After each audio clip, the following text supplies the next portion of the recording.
Assalamualaikum warahmatullahi ta'ala wabarakatuh. Alhamdulillahi rabbil alamin. Wassalatu wassalamu ala asyrafil anbiya wal mursalin wa ala alihi wa sahbihi ajma'in. Rabbi shrah li sadri wa yassir li amri wa hlul 'uqdatam min lisani yafqahu qawli. Subhanaka la ilma lana illa ma 'allamtana innaka antal alimul hakim. La haula wa la quwwata illa billahil aliyyil azim. Amma ba'd. Alhamdulillah, syukur kita pada Allah Subhanahu wa taala kerana dengan izinnya kita dapat bertemu lagi kali ini. Selawat dan salam ke atas nama besar Nabi Muhammad sallallahu alaihi wasallam, Nabi yang agung, kekasih Allah itu. Kerananya kita dapat menikmati iman dan Islam. Apa khabar anda semua hari ini? Apa khabar anda semua kali ini? Bertemu lagi kita. Saya yakin anda semua sehat, dan kalau kurang sehat saya doakan semoga Allah cepat bagi kesihatan dan kesembuhan.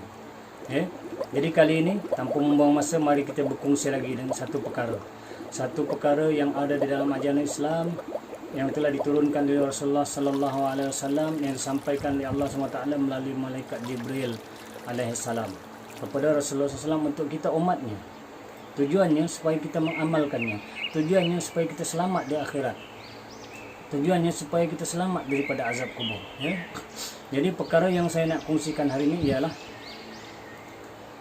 betapa ramai manusia hari ini yang mereka tidak menjaga kencing. Tidak menjaga kencing. Sedangkan dalam ajaran Islam ada adab-adabnya, ada cara-caranya, ada tata caranya, ada tata susilanya. Bagaimana nak masuk tandas, bagaimana nak buang air besar, buang air kecil, semua ada. Tetapi kita yang sedihnya umat Islam hari ini menganggap ini benda yang ringan, yang remeh. Mereka tidak mengambil berat pun. Tetapi Rasulullah sallallahu alaihi wasallam mengambil berat. Kerana suatu ketika sedang Rasulullah sallallahu alaihi wasallam berjalan melintasi dua buah kubur. Kuburan yang banyak, tapi Rasulullah lintas dua buah kubur, dan lalu Rasulullah berkata, kedua-dua mereka penghuni kubur itu sedang disiksa.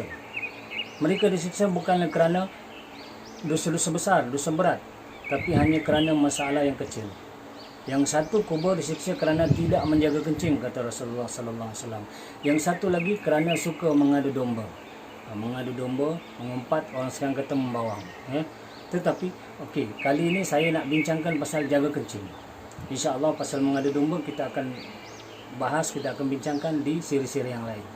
Kali ini saya akan fokuskan kepada masalah air kencing yang Rasulullah sallallahu alaihi wasallam katakan itulah penyebab siksa kubur. Daripada Ibnu Abbas radhiyallahu anhu. Ibnu Abbas berkata bahawa Nabi Muhammad sallallahu alaihi wasallam pernah melewati dua buah kuburan. Kemudian beliau bersabda, sesungguhnya penghuni kubur sedang disiksa. Keduanya tidak disiksa dalam masalah yang berat. Salah satunya kerana tidak menjaga diri dari air kencing. Dan adapun yang kedua, dia suka mengadu domba. Lalu Rasulullah sallallahu alaihi wasallam mengambil pelepah kurma yang masih basah dan membelahnya menjadi dua dan menacapkannya, memacakkannya di atas kedua-dua kubur tersebut. Lalu para sahabat bertanya, "Ya Rasulullah, kenapa engkau melakukan itu?" Beliau menjawab, Rasulullah menjawab, agar diringankan siksa kubur keduanya selama pelepah kurma itu masih basah, sebelum kering. Maksudnya selama ia belum kering, kata Rasulullah SAW. Hadis ini diriwayatkan oleh Bukhari dan Muslim, hadis sahih. Begitu. Jadi bila Rasulullah disebut ni, maknanya penting sekali kita menjaga supaya kita tidak terkena azab kubur. Kenapa kena azab kubur? Kerana yang pertama, macam mana orang kencing kena azab kubur? Sebabnya yang pertama, kalau kita kencing berdiri, kencing itu boleh memercik balik. Dia boleh melantun balik ke kaki kita, atau ke paha kita, atau ke pakaian kita, seluar atau kain kita. Ada setengah orang, mak cakap, dia nak pergi semayang di masjid, semayang Jumaat umpamanya. Sebelum semayang dia masuk tandas dulu, dia buang air dulu. Tak apalah, boleh. Tetapi dia membawa pakaian sembahyangnya, masuk ke tandas pula dengan kencing berdiri. Pancut dia macam tu. Bila kencing berdiri, mak cakap memang mengikut kajian, air kencing kita itu boleh melantun semula setinggi 2-3 kaki. ada kalau dikuat bahkan sampai 4 kaki. Cuba bayang.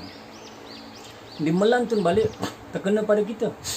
Ataupun kita pergi tandas awam masjid, mungkin bukan kita, tetapi kiri kanan tandas masjid itu kalau tidak dijaga lantainya yang digunakan oleh orang sebelum kita, mungkin kita bawa pakaian semayang masuk dalam masjid, masuk dalam tandas. Lepas tu kita habis kencing, kita pun terus ambil uduk dan duduk dalam saf, lepas tu kita sembahyang. Inilah penyebab air kencing. Penyebab kencing itu menyebabkan kita diazab di dalam kubur bila meninggal nanti.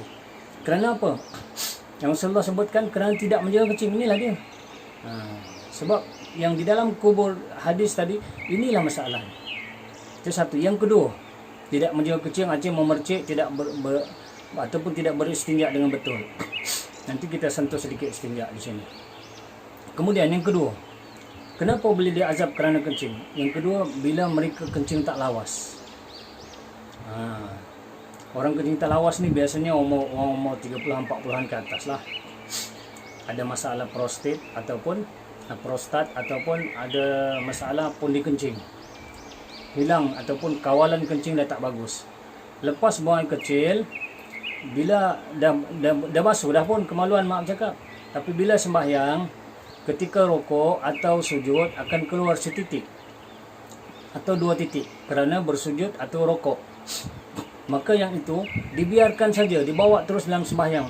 Orang ini sembahyangnya tidak sah dan tertolak, bahkan Allah azab dia di kubur nanti. Kerana inilah yang dikatakan tidak menjaga kencing. Lain kalau dia disebut dikategorikan sebagai daimul hadas. Daimul hadas ini memang dia berpenyakit.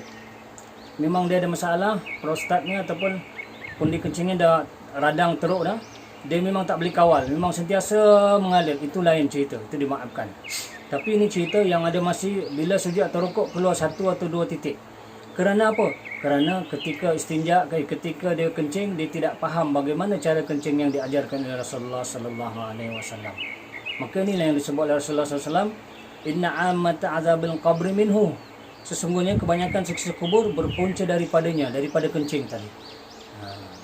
Jaga baik-baik. Kita jangan suka kencing gitu je, nak lepas je kan. Semuanya ada adab. Begitulah cantiknya Islam, begitulah cantiknya ajaran Islam ini, indahnya. Kalau kita menghayati betul-betul ajaran Islam ni, insya-Allah kita akan selamat di akhirat, selamat di alam barzah dan mendapat redha Allah, dan Allah kurniakan dengan syurga-Nya. Kenapa? Kerana Allah SWT menurunkan ajaran Islam melalui Rasulullah sallallahu alaihi wasallam dengan penuh dengan doa dan adab. Kalau kita ikut doa-doa pun dah cukup dah. Adab berdoa ni yang Rasulullah ajarkan kita. Ya, ada adab masuk tandas, adab keluar tandas, adab masuk masjid, adab keluar masjid kan. Adab doa masuk tandas, doa keluar tandas, doa masuk masjid, doa keluar masjid, doa makan, doa minum, doa beristinja, dan macam-macam lagi. Semua ada doa. Doa nak berpakaian. Ini pun kalau kita hafal, Allahu Akbar, kita menjadi orang yang hampir dengan Allah. Kerana apa saja perbuatan kita, kita sentiasa menyebut Allah dan memohon, meminta, mengharap pada Allah. Tapi malang kita hari ini.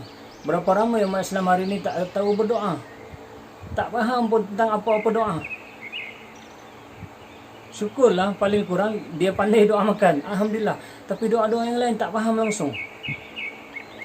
Jadi inilah beza umat Islam dengan yang bukan Islam. Jadi kita sebagai orang yang mengaku beragama Islam, beriman, bezakan diri kita dengan orang yang bukan Islam, yang tidak beriman. Kita diajar Rasulullah macam-macam adab. Itu sebablah kita perlu mengaji. Wajib kita belajar ilmu ni. Ilmu ajaran Islam ni wajib kita belajar. Fardhu ain. Utlubul ilma walau bisin. Menuntut ilmu lah kamu walau ke negeri Cina. Talabul ilmi faridatun ala kulli muslimin wal muslimat. Menuntut ilmu itu, lagi-lagi ilmu Islam, ilmu akidah, ilmu tasawuf, ilmu fiqah, itu wajib bagi umat Islam. Kita lah, siapa lagi kan? Jadi, saya tak panjang di situ. Hari ini, kali ini, mari kita bincangkan supaya kita terlepas daripada azab siksa kubur yang melalui kencing. Moga-moga kita terlepas dari azab kubur yang melalui kencing. Ya, mari kita bincangkan. Kerana insya-Allah di hujung ni nanti saya akan ajarkan tuan-tuan, kita kongsikan bersama satu kaedah, satu solat sunat yang diajarkan oleh Syekh Abdul Qadir Jalani dalam kitabnya Sirul Asrar, iaitu Salat sunat melebur dosa dari kencing, atau disebut salat kafaratul bauli. Ya, tapi sebelum itu mari kita belajar sedikit tentang adab-adab qada hajat ataupun adab-adab buang air besar. Ya, ada adab qada hajat, ada buang besar. Moga-moga selepas ini kita akan faham. Moga-moga kita masuk tandas pun dapat pahala, kita keluar tandas pun dapat pahala. Jangan sampai bila masuk tandas kita dapat murka Allah, keluar pula dapat murka Allah, akhirnya bila meninggal dapat azab di dalam kubur. Lebih-lebih lagi kalau kita tidak menjaga adab-adab ni, tandas itu adalah rumah syaitan. Rumah syaitan. Maka bila kita masuk dengan tidak ada jaga adab, tidak ada doa, syaitan sedang menunggu di sana, sedang menunggu di tempat yang kotor itu. Akhirnya kita dipengaruhi oleh syaitan, digoda oleh syaitan, buat dosa pula dalam tandas, maaf cakap. Jadi hari ini insya-Allah mari kita kongsikan. Pertama, adab masuk tandas. Hendaklah masuk dengan kaki kiri. Ini beza kita dengan orang lain. Orang lain masuk kaki apa pun tak kisah. Kita tidak. Masuk tandas sunnahnya Rasulullah ajar kita masuk tandas kaki kiri. Keluar tandas kaki kanan. Ingat tu, pastikan. Dapat pahala. Masuk tandas kaki kiri, keluar kaki kanan, dapat pahala. Jangan masuk tandas kaki kanan. Masuk masjid kaki kanan. Masuk tandas kaki kiri, keluar kaki kanan. Kemudian hendaklah menutup kepala. Tutuplah kepala. Bukan mesti tutup kepala itu dengan kopiah. Ambil selai sapu tangan atau apa-apa kain atau baju kita. Yang penting bertutup kepala kita. Kerana ada hadis yang lain mengatakan, barang siapa tidak masuk ke tandas tidak menutup kepala, syaitan akan melumurkan najis tu ke kepalanya semula. Najisnya sendiri dilumurkan ke atas kepalanya bila dia buang air besar. Jadi tutuplah kepala, sebab ini diajar Rasulullah. Kemudian adab masuk tandas ni kena pakai alas kaki. Pakailah selipar atau apa-apa alas kaki yang sesuai. Ya, sebab itu adab. Kemudian kita dilarang sama sekali, bahkan haram hukumnya, membawa sesuatu apa saja yang tercatat di dalamnya nama Allah atau nama Rasul-Rasul, nama Rasul-Rasul yang mulia, ataupun dengan kata lain ada ayat-ayat Al-Quran. Haram membawa masuk ayat-ayat Al-Quran ke dalam tandas, nama-nama Allah. Kalau ada, macam setengah orang suka pakai cincin, cincin pun ada tulis kalimah Allah, ada Al-Quran, maka kena tinggal di luar cincin tu. Begitu juga baju sebagainya. Jadi kita tak boleh bawa masuk dalam tandas, kerana menghormati, memuliakan Allah SWT, memuliakan Rasulnya, memuliakan ayat Al-Quran. Kemudian kita nak masuk tandas, kita ada doa dia. Doa ni, inilah tujuan doa ni, supaya kita tidak diganggu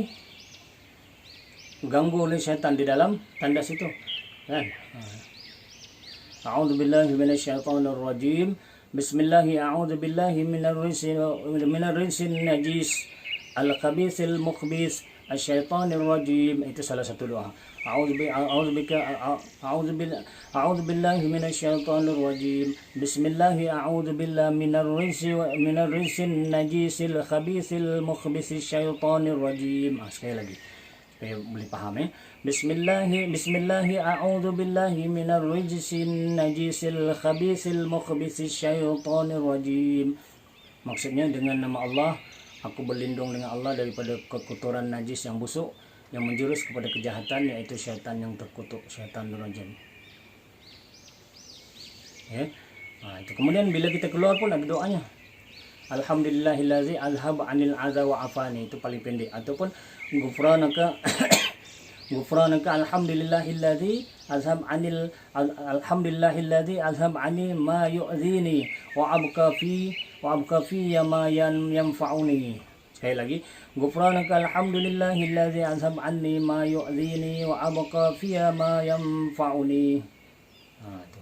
Nanti insya-Allah saya akan sertakan ayatnya di sini, doanya. Semoga kita hafal dan kita amalkan. Ya Allah, kami memohon keampunan Engkau. Pujian itu bagi Allah yang menghapuskan daripadaku barang yang menyakiti akan daku dan mengekalkan padaku barang yang memberi manfaat kepadaku.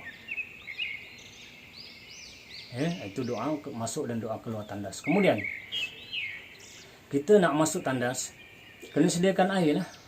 Zaman sekarang kalau memang dah ada iPad tu baguslah. Boleh gunakan iPad tu. Tapi kita pastikan sebelum kita buang air dalam tandas, duduk dulu. Lagi-lagi masuk tandas awam. Kita dah buang air, mak cakap buka-buka kepala pipe tak ada air keluar. Maka tak boleh. maka kena sediakan air. Itu sunat hukumnya, menyediakan. Kalau tak ada air, katalah air pun perlu untuk minum saja, untuk makan saja. Kebetulan air tak ada, kita boleh beristinja dengan cara lain. Beristinja maksudnya membersihkan najis. Beristinja ini wajib hukumnya. Membersihkan najis selepas kita buang air besar, buang kecil, itu wajib hukumnya. Fardu bagi kita. Kerana bila bernajis, kita tak boleh mengerjakan ibadah. Jadi wajib hukumnya. Artinya mau mencari air itu wajib, kerana wajib beristinja. Kalau tak ada air, kita dah cari, kita dah tiada, tak ada, maka kita boleh gunakan benda-benda lain yang kesat. Seperti contoh batu. Tapi batu bukan batu bulat. Kalau dia bulat sekalipun, dia mesti ada 3 permukaan. Kerana batu kita tak boleh sapu dia 2-3 kali kita tengok. Dia mesti satu permukaan batu sekali lalu daripada najis tu. 2 kali, 3 kali macam tu. Mana 3 permukaan batu ataupun apa-apa yang kesat, daun dan sebagainya. Ataupun kalau dia tak ada, tisu pun boleh. Tapi tisu pun sama juga. 1 kali lalu, mana tidak boleh diguna banyak kali menyebabkan tidak bersih. Itu kalau tak ada air. Tapi zaman sekarang, zaman kita insyaAllah ada air, maka gunakanlah air. Ya? Kemudian hendaklah kita beristibrak. Inilah yang orang ramai tak faham. Ramai orang tak buat ni istibrak. Apa dia istibrak tu, Ustaz? Istibrak itu ialah berdehem-dehem. Berdehem-dehem. Kalau kita dengar orang dalam tandas kadang dia berdehem, itu maknanya dia faham syariat. Sebab ini sunnah, Rasulullah melakukan begitu. Berdehem-dehem bagi terutama orang lelaki, selepas kita kencing kita hendak berdehem-dehem. Tujuan berdehem-dehem itu ialah supaya melawaskan air kencing kita. Melawaskan kencing, berdehem-dehem. Dehem-dehem itu bukan di dada, di perut. Di bawah perut kita ni, kita berdehem ke situ, bergegar tu, supaya tujuannya melawaskan air kencing yang ada 1-2 titik itu. Dengan satu lagi cara, sambil kita mengurut. Maaf cakap, mengurut batang kemaluan kita menggunakan ibu jari dan telunjuk tangan kiri. Ibu jari dan telunjuk tangan kiri, urut daripada pangkal batang kemaluan terus ke atas, mana ke hujung kemaluan. Di pangkal tu maksudnya, maaf cakap, daripada bawah telur tu atas sikit, daripada telur tu atas telur, mana antara batang kemaluan dengan telur tu, daripada itulah pangkal. Daripada situ kita urut dengan menggunakan ibu jari dan telunjuk terus ke hujungnya. Urutlah 2-3 kali sambil berdehem-dehem. Tapi kita urut. Kenapa? Kerana supaya kalau kita dah kencing tu dah habis, ada lagi sisa-sisa 1-2 titik itu akan keluar ketika itu. Kalau ini kita tidak lakukan, itulah sebabnya bila kita sembahyang, dalam rukuk dia keluar 1-2 titik. Bila kita sembahyang, dalam sujud dia keluar 1-2 titik. Dan kita rasa pun. Seorang kalau tak ada ilmu dibiarkan. Kalau dia tahu, maka berdosa besar dia. Sebab dia sembahyang dalam keadaan berhadas. Itu sebab Rasulullah kata, ramai disiksa azab kubur kerana kencing. Kecerobohan kencing tak jaga. Itu satu. Yang kedua, kencing jangan berdiri. Kencing berdiri lah yang memercik tu. 2-3 kaki, 4 kaki mercik ke pakaian kita sendiri. Jadi jangan bawa pakaian sembahyang untuk kencing, untuk masuk tandas. Begitu. Kemudian kita ni, adab kencing pula. Jangan kita kencing di tempat ramai, tempat orang melihat kita. Kadang-kadang perasan tak? Ada orang kencing di tepi jalan raya. Itu boleh jatuh makruh dan boleh jatuh haram hukumnya. Haram mengaibkan, nampak kemaluan kita. Haram. Tak boleh buat macam tu. Kemudian jangan kencing dalam air tenang. Ada orang pula nampak sungai tenang. Tak boleh. Kerana, kata setengah para ulama, air tenang ni ada makhluknya, ada penghuninya. Mungkin ikan, mungkin binatang-binatang ghaib yang lain, jin seumpamanya. Maka kalau air itu mengalir tak apa. Kalau dia mengalir pun tapi dia sikit je air itu, pun kita tak boleh kencing atas air itu. Kerana air yang bersih itu pun digunakan oleh makhluk-makhluk lain. Kenapa kita datang nak kotorkan air itu? Itulah adab namanya. Kemudian satu lagi, kita dilarang jangan kencing di bawah pokok buah. Kita pergi ambil buah rambutan, nak terkencing-kencing kat pangkal pokok rambutan. Tak boleh. Boleh jatuh makruh dan jatuh haram pun boleh. Begitu juga di bawah pokok durian dan sebagainya. Tak boleh, jangan kencing bawah pokok buah. Dan jangan kencing menghadap kiblat. Dia dah tahu kiblat ke sana, sana pula dia kencing. Tak boleh. Begitu juga tidak boleh membelakangkan kiblat. Jadi bagaimana? Hendaklah kita mengiring kiblat, artinya kita hendaklah kiblat itu sebelah kanan kita. sebelah kanan kita. Ya, ataupun paling kurang pun sebelah kiri kita. Kita jangan menghadap. Begitu juga tak boleh menghadap matahari. Matahari terbit tu situlah kita kencing. Atau matahari terbenam. Begitu juga bulan. Ini adab. Rasulullah tak buat begitu. Jadi kena ikut. Kemudian kalau kita dalam hutan ke, di kebun-kebun ke, kita nak buang yang besar, kita tengok ada lubang. Oh, cantik ni. Tak boleh. Tak boleh kencing dalam lubang tu, makruh. Kalau ada binatang hidupan situ jatuh haram. Ada ular contoh, kena patuk habis. Dan setengah-setengah lubang ni tempat tinggal makhluk halus, jin dan seumpamanya. Maka tak boleh buang air besar atau kencing di dalam lubang-lubang seperti itu. Ya. Saya pernah satu ketika dulu, sedikit saya cerita. Ada satu sekolah, dia dibangunkan di tempat yang tidak berapa bagus lah maksudnya. Dan ada seorang budak sekolah, dia terpijak satu lubang di padang sekolah tersebut. Bila bangku sekolah tu dah siap, dah dibuka, budak perempuan ni bermain di padang sekolah, terpijak lubang. Bila terpijak lubang, dia terjatuh. Bila dia balik terus lumpuh.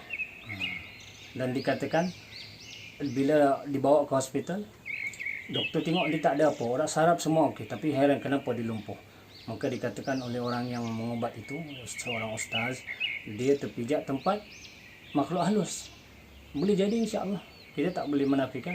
Sebab dikatakan juga dalam kitab-kitab tua pun, lubang-lubang ni tempat tinggal makhluk halus.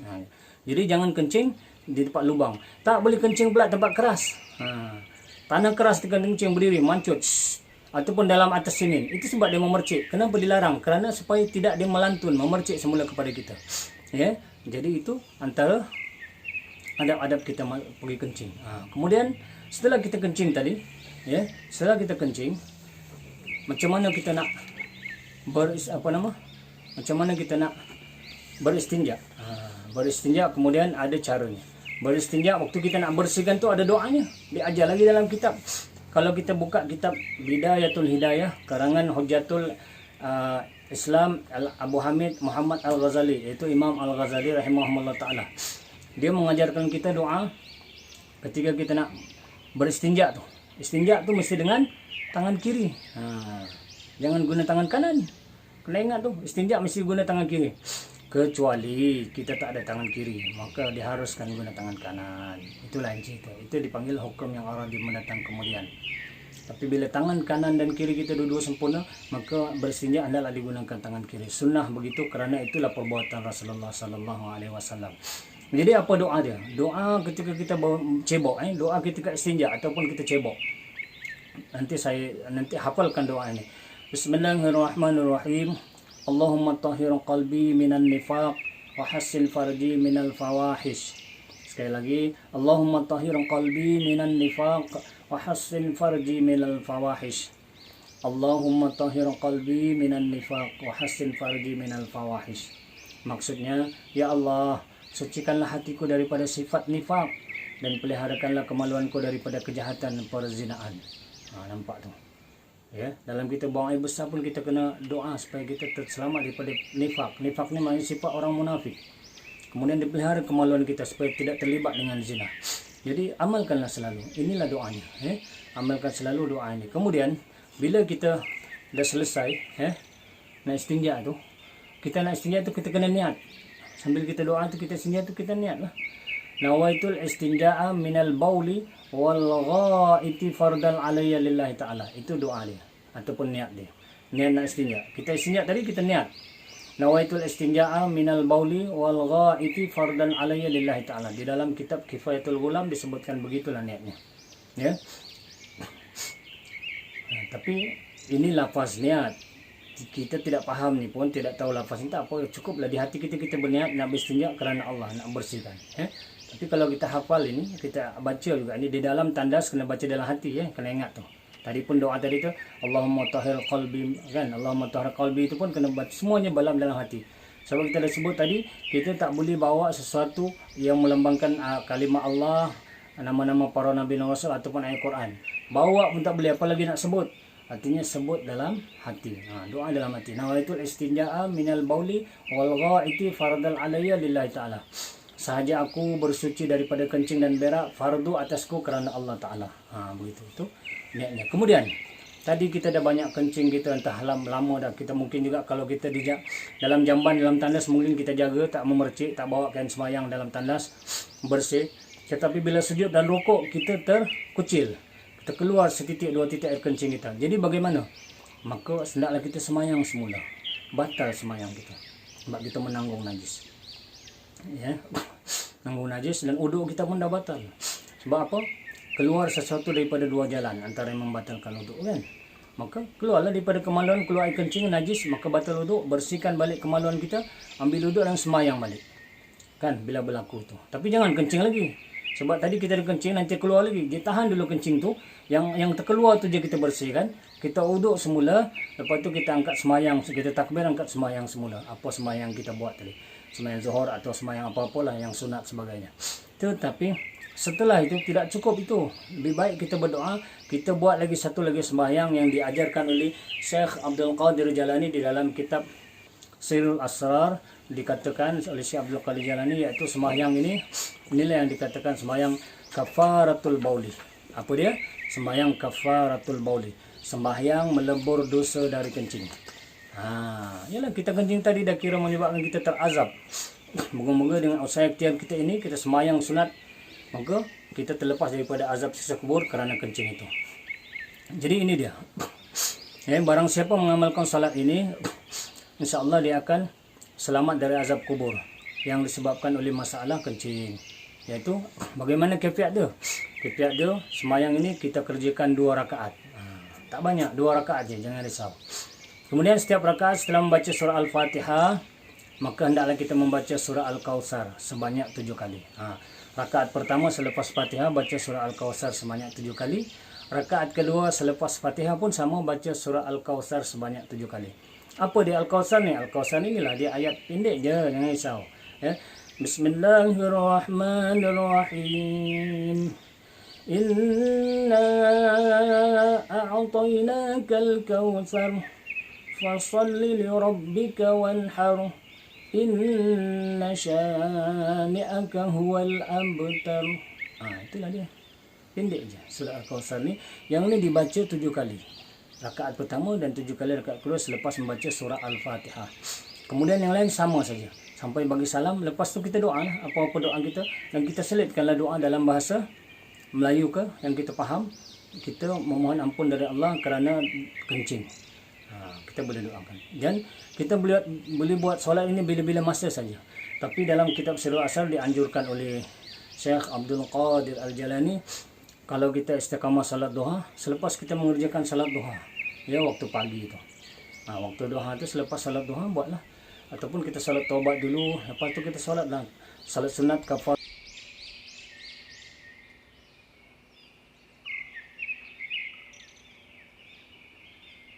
Jadi inilah lafaz niat salat sunat kafaratul bauli ya. Usalli sunnatan kafaratul bauli raka'ataini lillahi ta'ala. Sekali lagi, usalli sunnatan kafaratul bauli raka'ataini lillahi ta'ala. Saja aku sembahyang sunat kafaratul baul 2 rakaat kerana Allah Ta'ala. Jadi itulah dia yang kita pelajari hari ini. Semoga dengan apa ilmu yang kita dah dapat ini, kita amalkan sungguh-sungguh. Semoga selepas ini kita menjadi seorang hamba Allah yang menjaga kencing, yang tidak meremehkan, tidak meringan-ringankan soal membersihkan air kencing. Kerana bila kita tidak bersihkan air kencing, Allah sediakan azab kubur untuk kita. Jadi oleh kerana untuk terhindarnya azab kubur itu, marilah kita sama-sama menjadi hamba Allah yang sungguh-sungguh menjaga air kencingnya. Maksudnya setelah kita kencing, kita istinja betul-betul, kita bersihkan betul-betul, kita pastikan pakaian kita, seluar kita, baju kita, betis kita, kaki, paha kita tidak terpercik dengan air kencing. Kita bersihkan. Kemudian kita amalkan pula sembahyang sunat kafaratul bauli, jadikan amalan kita. Moga-moga dengan izin Allah SWT kita dilepaskan daripada azab kubur kerana masalah kencing. Kita jangan ambil mudah masalah air kencing ini. Kalau kita ambil mudah, nanti di akhirat kita juga yang merana.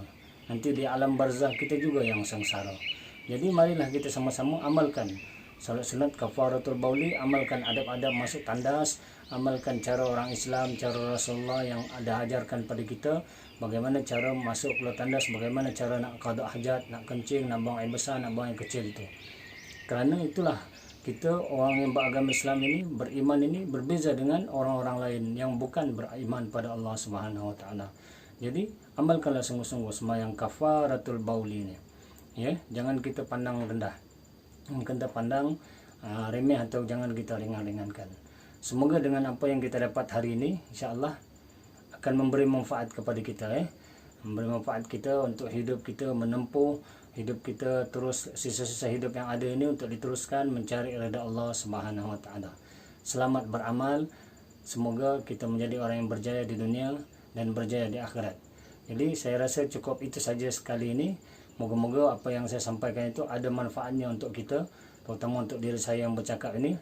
Jadi marilah sama-sama kita amalkan, kita ambillah ia sebagai ilmu yang bermanfaat dalam hidup kita. Dan jika ada salah silap itu adalah kelemahan iman saya, kelemahan nafsu saya. Buanglah jauh-jauh, ya. Janganlah disimpan. Saya mohon maaf. Saya akhiri.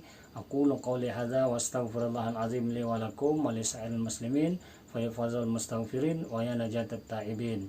Subhanakallahumma bihamdika, subhanakallahumma bihamdi, asyhadu an la ilaha illa anta wa astaghfiruka wa atubu ilaik. Bismillahirrahmanirrahim.